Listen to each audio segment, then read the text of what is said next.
ओडिशा के बालासोर का ट्रेन हादसा अपने साथ कई सवालों को लेकर सुर्खियों में जगह बनाए हुए है। कभी साजिश की बात तो कभी अनहोनी के संकेत, कभी सीबीआई जांच को लेकर सवाल तो कभी कोई और बात। ये साजिश हो या प्रकृति का लेखा जोखा, इसने 1100 से भी ज्यादा लोगों को गंभीर रूप से घायल कर अस्पतालों के बेड रेस्ट दिला दिए।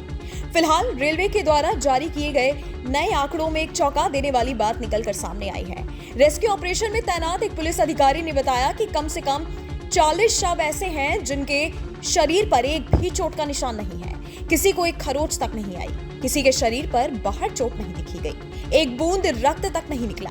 ऐसे में संभावना जताई जा रही है कि करंट लगने की वजह से लोगों की मौत हुई है। ट्रेन हादसे के बाद बोगियों के ऊपर ओवरहेड केबल गिर गई थी, जिसके बाद से ये लोग करंट में झुलस गए होंगे। जीआरपी के द्वारा दर्ज की गई एफआईआर में कहा गया है कि बहुत सारे यात्रियों की मौत टकराव और करंट लगने की वजह से हुई है। ट्रेन के ऊपर लो टेंशन लाइन के गिरने से बोगी में करंट फैल गया था। संभव है कि बैंगलोर हावड़ा एक्सप्रेस से कोरोमंडल एक्सप्रेस के टकराने के बाद केबल टूट गई हो। इस बात पर कई जानकारों ने अपनी अपनी प्रतिक्रिया दी है। इस बात पर ईस्ट कोस्ट रेलवे में चीफ ऑपरेशन मैनेजर पद से रिटायर हुए पूर्ण चंद्र मिश्रा ने कहा कि हो सकता है कि जब केबल बोगी से टच हुई उस समय ये यात्री ऐसी जगह रहे हो जहां करंट फैल गया हो।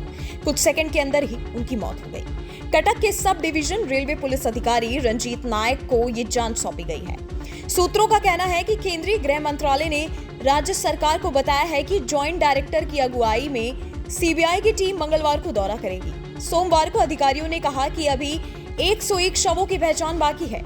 डिविजनल रेलवे मैनेजर ने कहा कि अभी 200 लोगों का इलाज अलग अलग अस्पतालों में चल रहा है। 1100 लोग घायल हुए थे, जिनमें से 900 को डिस्चार्ज कर दिया गया है। इसके अलावा आपको मालूम हो कि कोरोमंडल एक्सप्रेस के ड्राइवर को लेकर तमाम सवाल उठ रहे थे। दोनों ड्राइवर्स का इलाज गुप्त रूप से चल रहा था।